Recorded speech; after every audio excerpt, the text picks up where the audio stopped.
Hey, this is gaming news for the 7th of April 2017. So I'll be covering over a week's worth of news, and this will be related to also gaming and tech related news. So this will be Project Scorpio's specs revealed, Apple announcing that they will be updating the Mac Pro, also with their legal proceedings with the ACCC, and we've got a few more other things that we'll be talking about as well. So here we go. So it's come out of Eurogamer Digital Foundry that the Project Scorpio will be boasting a 12 gigabytes of RAM.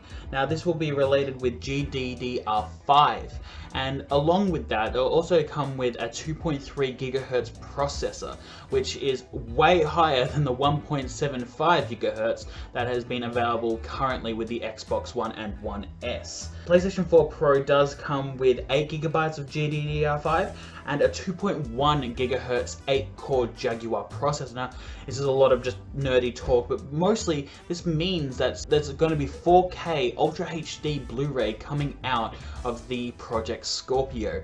Now, a lot of people are really worried over the fact that with those kinds of specs in a console, we're looking at a very expensive machine, probably something up to $500 to $800 for the launch. And with Xbox One not doing as well as the PlayStation 4 for this generation, is looking to be a bit of a 50-50 on whether or not Microsoft will be able to get those numbers up. Now, they did promise that the Xbox 360 and the Xbox One will be getting backwards compatibility with the Project Scorpio, but a lot of people considering these specs believe that this will be the next generation of consoles, which is about a grey area of what Microsoft is confirming, but that's really interesting to see what we're going to get out of that. They did say that there's not going to be as many exclusives, it's going to be a great multi-platform console, and that's not really that popular because the biggest thing that the PlayStation 4 got in terms of being the best console for this generation is their exclusives. Like, look at Horizon Zero Dawn, like that is an amazing game. I played through that and oh my god, amazing. So really, we've got to see some exclusives coming out of the Project Scorpio, but for the most part, it's looking really good from now.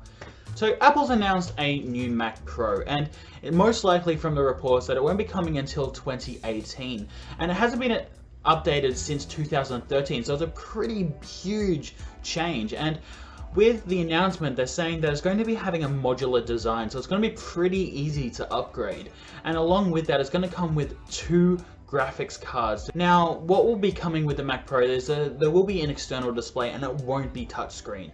Like, a lot of people believe that Apple's going to be trying to fight off the Surface Pro, and it doesn't look like that currently. What they're really looking at is the enthusiasts for filmmakers and video producers who want to be able to get the most out of their Mac Pro. So for the most part, this is really good news. So in other news with Apple, the ACCC is going to be taking them to court over an Error 53 issue. So this is something that Apple has released that basically bricks the phone if it's been repaired by an unauthorized service provider.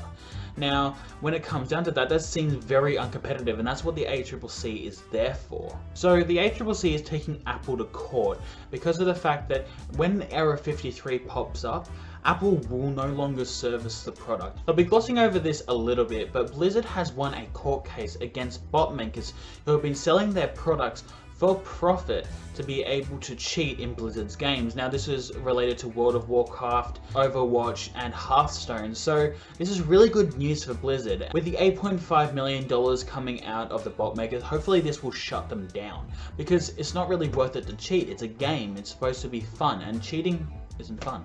So moving on to Vive, they seem to be releasing a subscription service. Now, this is $7 a month, and they'll be able to choose 5 titles out of an ever-growing library that they have, currently 45 titles. So basically, you'll be able to play these games and apps as much as you want, and you can rotate them around each month. So if you've had enough of one game, you can switch to another one. And I think this is a really great deal, because with the pricing of the Vive and everything else, I think that having only $7 a month.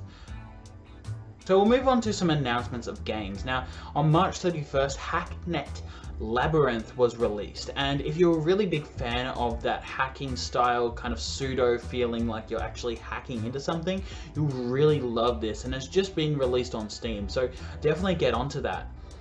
We also have the Dishonored 2 demo that has been released just yesterday, so you can have a look at that as well.